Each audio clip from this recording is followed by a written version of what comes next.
नमस्कार, एक मुलाकात में आपका स्वागत है। मैं हूं राजीव और आज हमारे साथ एक ख़ास मेहमान हैं जो कांग्रेस के वरिष्ठ राजनेता हैं, जो राज्यसभा सांसद हैं, लगातार 10 साल मध्य प्रदेश के मुख्यमंत्री रहे और कांग्रेस के महासचिव भी हैं। जी, हम बात कर रहे हैं श्री दिग्विजय सिंह जी का। दिग्विजय सर, आपका नमस्कार, स्वागत है आपका।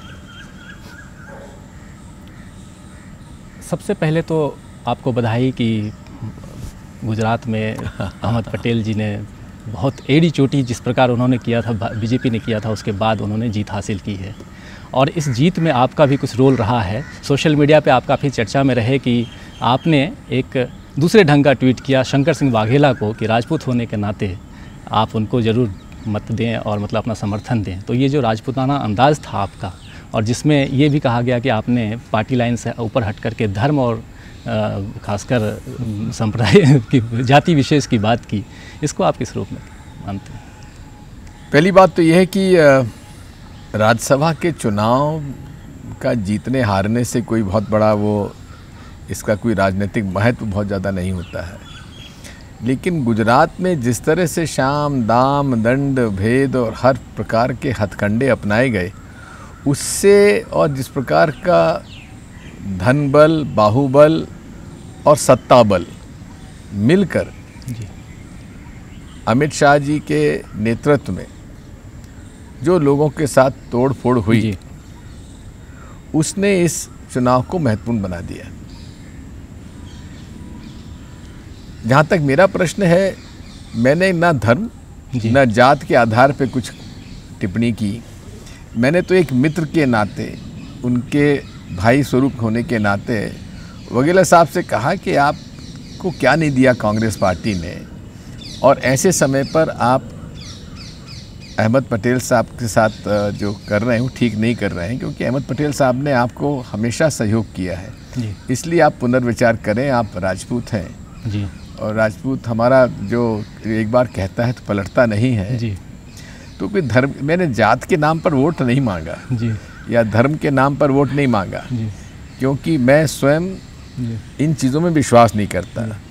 ना मैं जात पात में विश्वास करता, ना मैं कोई राजनीति में धर्म का उपयोग करता हूँ। तो इसलिए ये कोई वो बात नहीं है। लेकिन बात यही है कि शंकर सिंह वाघेला जी ने जो गद्दारी की है उसकी मैं निंदा करता हूँ जी। लेकिन आप जब भी कुछ ऐसा बयान देते हैं, जैसा भी वोट वाली बात हुई, तो आप चर्चा में आ जाते हैं। आखिर क्यों, ऐसा क्या है? मैं आभारी हूँ मीडिया का कि जो चर्चा मुझे ले आते हैं जी। तो अभी अहमद पटेल जी जिस प्रकार जीत के आए हैं वहाँ से, गुजरात से, और जैसी स्थिति दिख रही थी, लगातार लोग टूट के, खासकर कांग्रेस के जो विधायक हैं वो टूट के जा रहे थे। एक जो पस्त होती जो कांग्रेस की स्थिति थी, उसमें कितना संजीवनी आप देखते हैं इस जीत को, उस किस रूप में देखते हैं? मैं इसको बहुत ज़्यादा राजनीतिक महत्व इसलिए नहीं देता जी, क्योंकि राज्यसभा चुनाव जो होता है वो इनडायरेक्ट चुनाव है जी, और जनता का मूड इसमें परिलक्षित नहीं होता जी। इसलिए, लेकिन इतना ज़रूर है कि जो ये इन प्रकार से अमित शाह जी अहमद पटेल जी को हराना चाहते थे, उसमें वो असफल रहे, इसलिए उनकी उसमें हार हुई है जी। अब अमित शाह जी भी राज्यसभा आ रहे हैं और राज्यसभा में भाजपा जो है वो सबसे बड़ी पार्टी बन के आ गई है। ऐसे में कांग्रेस की रणनीति क्या होगी? पहली बात तो यह, अमित शाह जी को राज्य की राजनीति से अलग हटाया गया है क्योंकि वे वहाँ पर खुद मुख्यमंत्री बनना चाहते थे जी। तो वहाँ से गुजरात के मुख्यमंत्री को परेशानी ना हो, इसलिए अमित शाह जी को राज्यसभा में लिया गया है जी। अब ये अध्यक्ष बने रहेंगे, नहीं बनेंगे, मंत्री बनेंगे, ये उन पर निर्भर करता है। लेकिन अमित शाह के बारे में कोई बहुत बड़े पार्लियामेंटेरियन तो कभी वो रहे नहीं हैं। हाँ, जोड़ तोड़ की राजनीति में ज़रूर माहिर हैं जी। गुजरात में जिस प्रकार गोवा और मणिपुर को अपनाने का जो रवैया था उसको करने की कोशिश की गई, लेकिन गुजरात में वो संभव नहीं हो पाया। लेकिन दूसरी तरफ मैं गोवा आना चाहूँगा, जिसके बारे में लगातार आपके ऊपर ये आरोप लगता रहा है कि वहाँ की सरकार आपके कारण नहीं बन पाई क्योंकि आपका रवैया जो था बहुत ढीला था। इस पर आप क्या कहेंगे? एक बात मैं आपको बता दूं जी। चलिए, मेरा रवैया ढीला था जी, तो फिर मणिपुर में किसका रवैया ढीला था? जी वहाँ तो मुख्यमंत्री खुद थे जी इबोबी सिंह, पिछले 15-20 साल से मुख्यमंत्री थे। जी वहाँ भी single largest party Congress party थी, जी तो वहाँ तो केवल 2 लोग चाहिए थे उनको। जी यहाँ हम लोग ऑपोजिशन में थे जी और हमको 3 लोग चाहिए थे। जी तो मीडिया और भाजपा जी मुझ पर हमेशा बड़ी मेहरबान रही है। गोवा में सिंगल लार्जेस्ट पार्टी हम लोग आए, गवर्नर की बाध्यता थी जी मणिपुर में भी और यहाँ भी, और सरकारिया कमीशन की रिपोर्ट है कि जहाँ स्पष्ट बहुमत ना हो वहाँ सिंगल लार्जेस्ट पार्टी क्योंकि उसको मैंडेट है, जी उसको सरकार बनाने का अवसर मिलना चाहिए। और ये केंद्र में अभी आप देख लीजिए कि जब भी ऐसा मौका आया है, 1989 में ये अवसर आया था तो राजीव गांधी जी को बुलाया गया था सरकार बनाने के लिए, उन्होंने मना कर दिया। जी तब जाके विश्वनाथ प्रताप सिंह जी को जनता दल को मौका दिया गया है।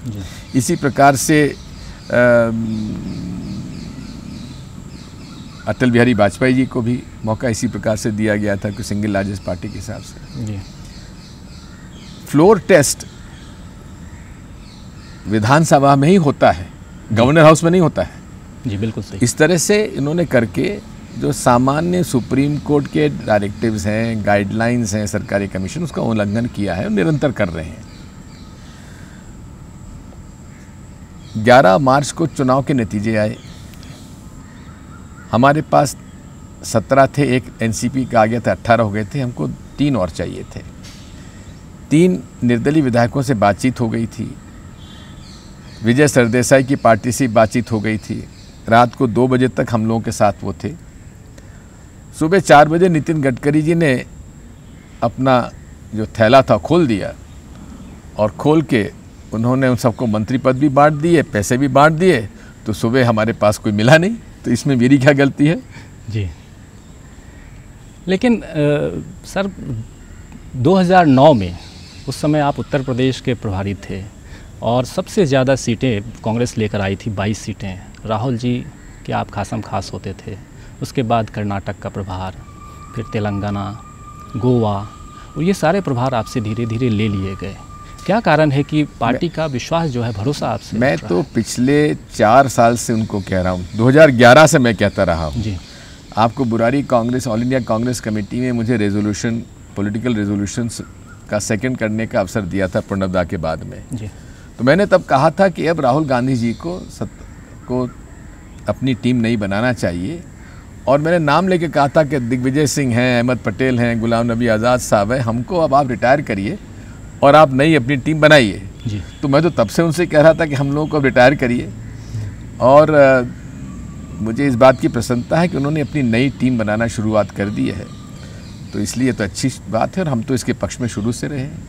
तो इसमें एक बात ये भी चर्चा में है कि आप आने वाले समय में नर्मदा की यात्रा पे परिक्रमा पे निकलने वाले हैं। जी, ये असल में क्या है कि बहुत दिनों से मेरा पुराना संकल्प था, ये पूरी तरह से गैर राजनीतिक है जी। और एक धार्मिक और स्पिरिचुअल एक मेरा ये संकल्प था जिसको मैं पूरा करना चाहता हूँ। तो मैं और मेरी पत्नी हम दोनों तो ये काफ़ी लंबा टाइम होगा, फिर दिल्ली की राजनीति कैसे होगी? दिल्ली की राजनीति तो दिल्ली राजनीति हो ही रही है, उसमें कौन कमी है? आपकी राजनीति? नहीं, मेरी राजनीति में 4-5 महीने बिल्कुल राजनीति से अपने आप को अलग रखूँगा। इसी बीच एक खबर और आई जो मैं चाहूँगा कि आप बताएं कि आपने महासचिव पद से इस्तीफ़ा दे दिया है। नहीं, मैंने उनको पत्र लिखकर कहा है कि मुझे 30 अप्रैल तक जी एआईसीसी की जिम्मेदारियों से मुक्त कर दीजिए। अच्छा, कांग्रेस से मुक्त करने के लिए? कांग्रेस से मुक्त मैं कभी हो नहीं सकता। डंडा मार के कोई भगाएगा तो मैं नहीं भागूंगा। जी, चलिए, ये अच्छी खबर है, क्योंकि ऐसी खबर भी आ रही थी कि आप कांग्रेस छोड़ना चाहते हैं। सवाल ही नहीं उठता, इस जीवन में तो नहीं छोड़ूंगा। आप 2020 तक राज्यसभा में हैं और राज्यसभा की जैसी रणनीति अभी सरकार की चल रही है और पूरा का पूरा फोकस जैसा एक इलेक्शन के लिए, गुजरात के इलेक्शन के लिए, एक सीट के लिए सरकार ने एड़ी चोटी लगा दी। ऐसे में आपकी क्या रणनीति होगी राज्यसभा में पार्टी? देखिए, मेरी कोई रणनीति नहीं है जी।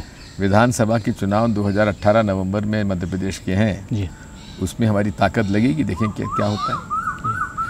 मैं फिर से नर्मदा यात्रा पे आना चाहता हूँ क्योंकि उस पर थोड़ी सी बात और मैं करना चाहता हूँ।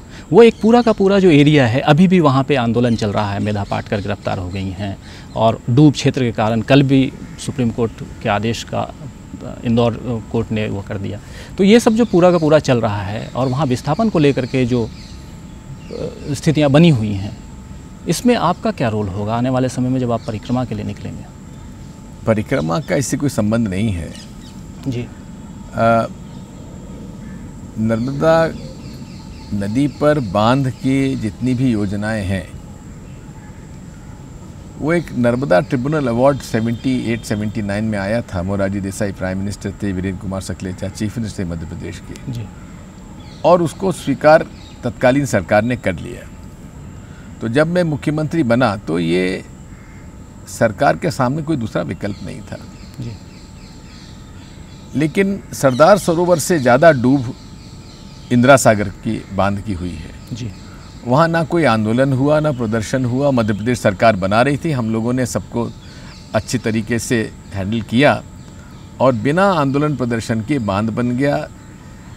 लोग बाग संतुष्ट रहे और यहाँ तक कि नंद कुमार चौहान जो मौजूदा भाजपा के अध्यक्ष हैं जी, वो वहाँ के संसद सदस्य हुआ करते थे और जब मैंने उनको कहा था कि हम इतनी मुआवजा लोगों को देंगे तो उन्होंने कहा कि आप कभी नहीं देंगे, आप हमको मूर्ख बना रहे हो और आपने दे दिया तो मैं आपका पब्लिकली आपके पैर छूऊंगा। जब मैंने ये कर दिया तो उन्होंने पब्लिक मीटिंग में मेरे पैर छुए कि हाँ आपने ये करके दिखा दिया। तो इंदिरा सागर बन गया, 2 लाख एकड़ से ज़्यादा पानी में ज़मीन इरीगेट हो रही है जी। और लगभग 1000 मेगावाट बिजली बन रही है और 1 रुपया 18 पैसे में बिजली बन रही है जी। सरदार सरोवर में गुजरात सरकार और मध्य प्रदेश सरकार के समझौते में नर्मदा कंट्रोल अथॉरिटी यहाँ पर है जिसमें कि अधिकांश गुजरात का प्रभाव ज़्यादा रहा है जी।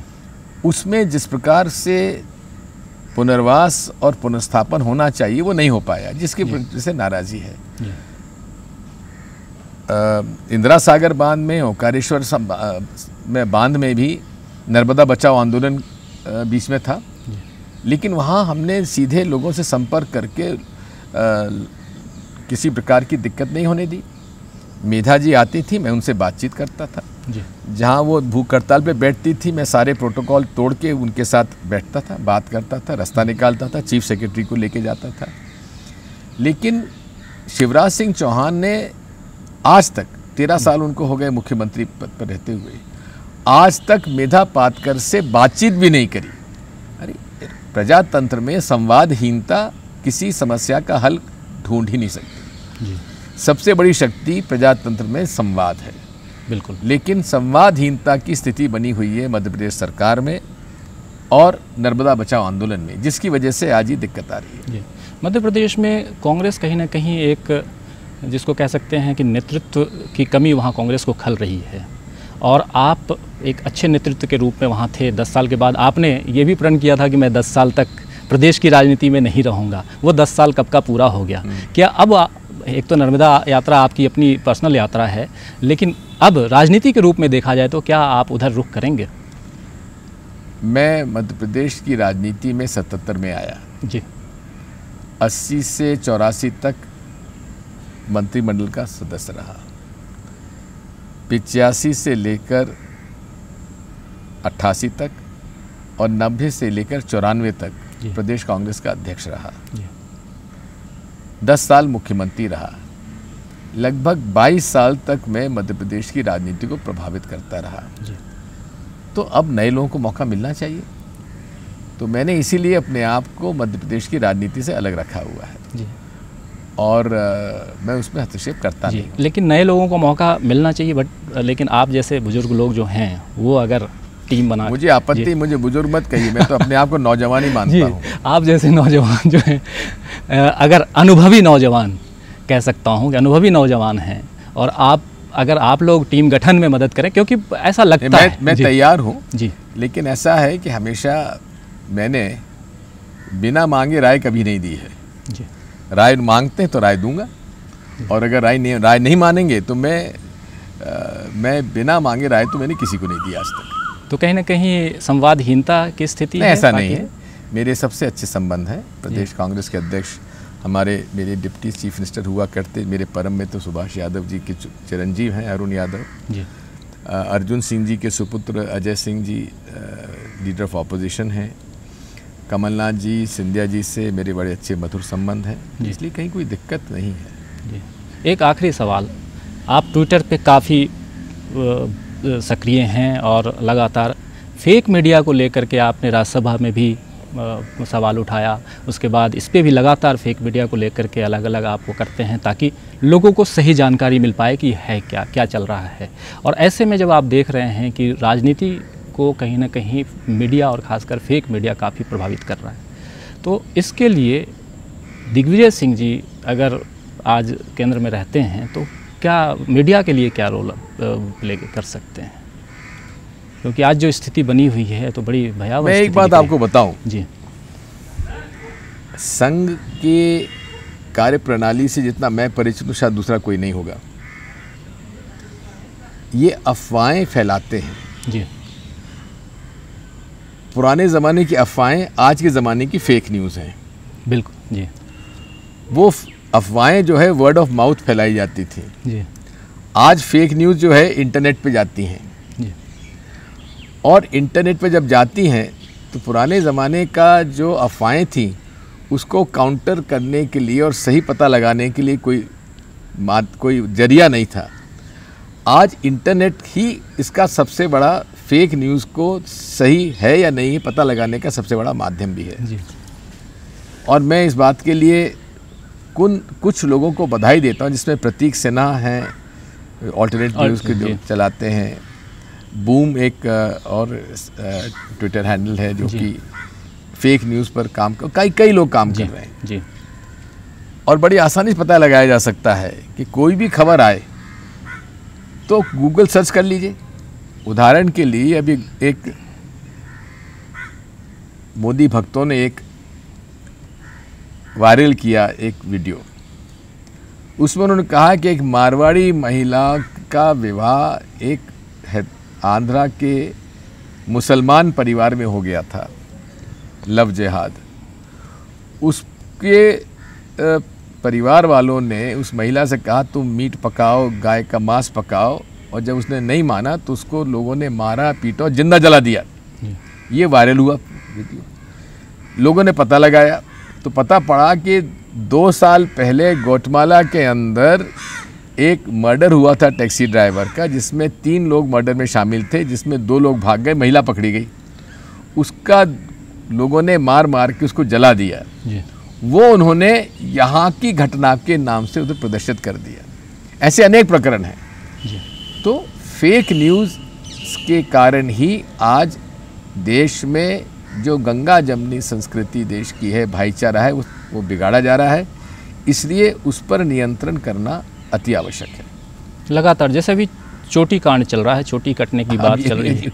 अब ये तो गणेश जी को दूध पिला दिया लोगों ने, वैसी घटना अब ये चोटी कांड आ रहा है। अरे भाई किसको लेना देना कि तुम्हारी तो लोग, मैंने देखा महिलाएं हेलमेट पहन के सो रही है रात को, एक मजाक बन गया है जी। तो बहुत बहुत धन्यवाद कि आपने चर्चा के लिए वक्त निकाला। तो आज के लिए बस इतना ही, फिर मिलेंगे किसी खास शख्सियत के साथ। तब तक के लिए देखते रहिए DV लाइव। नमस्कार।